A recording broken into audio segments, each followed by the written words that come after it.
Good morning and hello, students of class 8. How are you? Hope you will be fine. Students, if you remember, in history we were continuing with the chapter on national movement, Indian national movement. In this regard, I had finished the chapter number 10. In fact, our national movement has two phases. The first phase is pre-Gandhian phase and the second phase is Gandhian phase. The pre-Gandhian phase is chapter 10 about which I had taught you earlier. Today I will take up the second phase of the national movement, that is Gandhian phase, that is titled March Towards Independence. Dear students, the Gandhian phase starts with the coming of Mahatma Gandhi from South Africa to India in 1915. In South Africa, Gandhiji had struggled against the oppressive rule of the whites against the blacks and Indians, and thereby he had evolved a mechanism for a struggle against the whites, that is satyagraha. And that satyagraha he applied in India also. So the Gandhian phase of national movement starts after the coming of Mahatma Gandhi to India in 1915. The first major action of Mahatma Gandhi was started in 1919 against the Rowlatt Act, that is called Rowlatt Satyagraha. What was Rowlatt Act? The Rowlatt Act was passed by the British in 1919. It provided for imprisonment of any person without trial. Gandhiji started a satyagraha protesting against this law. A countrywide agitation started against this act in April 1919 and Gandhiji was taken into custody. But this campaign had its most severe impact in the Jallianwala Bagh massacre in Punjab, Amritsar. Now, what was Jallianwala Bagh massacre, which took place on 10th April 1919? Sorry, 13th April 1919. On 13th April 1919, on the day of Baisakhi, a meeting was held at the Jallianwala Bagh in Amritsar to protest against the arrests of two prominent national movement leaders, that is Saifuddin Kislu and Dr. Suryapal, who were arrested under Rowlatt Act. The gathering was peaceful and attended by men, women, and children. But the British military commander of Amritsar,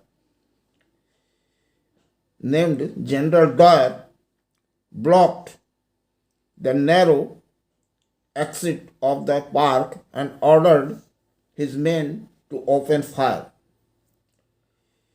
Hundreds of people were killed and thousands were critically wounded. This massacre stunned the entire nation. A widespread protest followed. It was condemned by all national leaders. Rabindranath Tagore renounced his knighthood in protest. The British declared martial law in Punjab. Newspapers were banned. Many people were sentenced to imprisonment, deportation, or death. Now I come to Khilafat agitation. What was Khilafat movement?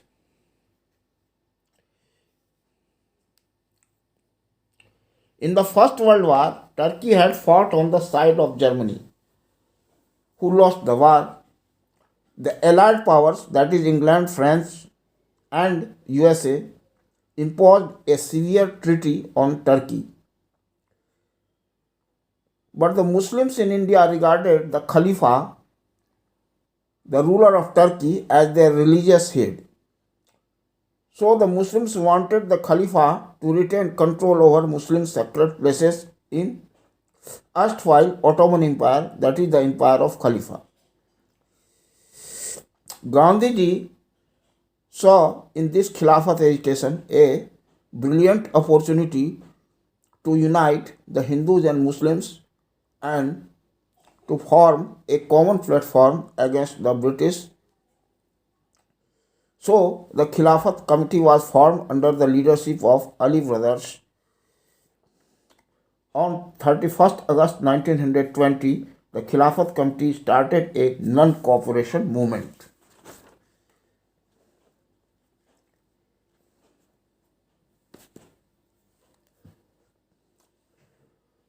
Now the non-cooperation movement starts. The non-cooperation movement lasted from 1920 to 1922.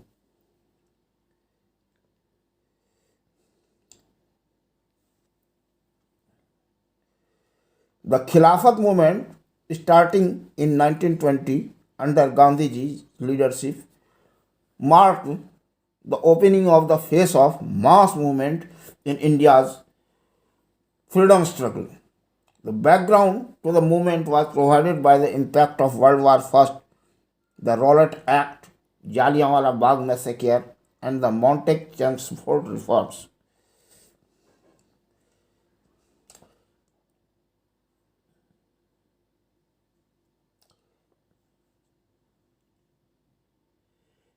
In June 1920, an all-party conference met at Allahabad approved a program of boycott of schools, colleges, and courts. The Khilafat launched a non-cooperation movement on 31st August 1920. Gandhiji too joined it. He returned the Kaiser-e-Hind title. In a special session in September 1920 at Calcutta, the Congress supported Gandhiji's plan for non-cooperation with the government till all their demands were fulfilled and Swaraj was established. The non-cooperation movement launched by Gandhiji had two aspects. First, it advocated boycott of titles and honors given by the British. There would be boycott of all government functions, ceremonies, law courts, banks, offices, education institutions, British goods, etc.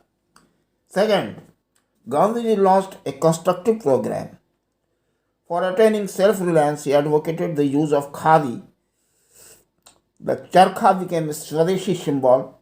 Throughout this movement, Gandhiji also campaigned for national education, eradication of untouchability, and emancipation of women. Thus, it drew the support of the masses. Now, I discuss about the formation of the Swaraj Party. What was Swaraj Party? Some leaders of the Congress, namely Motilal Nehru and Chittaranjan Das, formed the Swaraj Party in 1922 to contest the elections. It contested elections held in 1923 and won 42 out of 101 elected seats in the Central Legislative Assembly. Now, the other section of the Congress undertook social work in the villages in mid 1920s. The programs included social work among the depressed classes, anti-liquor campaign, promotion of khadi, etc. Next, we come to the coming of Simon Commission in India. In 1927, the British government appointed a commission to look into the working of the Government of India Act of 1919 and suggest further administrative reforms. The commission was called the Simon Commission because its chairman was Sir John Simon.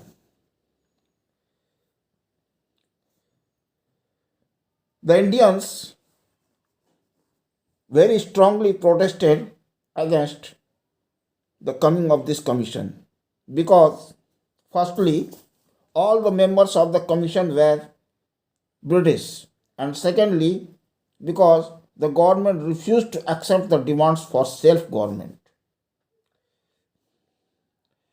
So, the Congress boycotted the commission. When the commission arrived in India on 4th February 1928, it was greeted by an all India hartal. Slogans of Simon Go Back were raised all over the country and there were public demonstrations against it.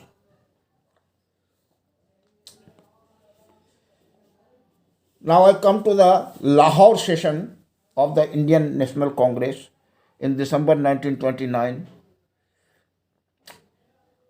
under the presidency of Jawaharlal Nehru.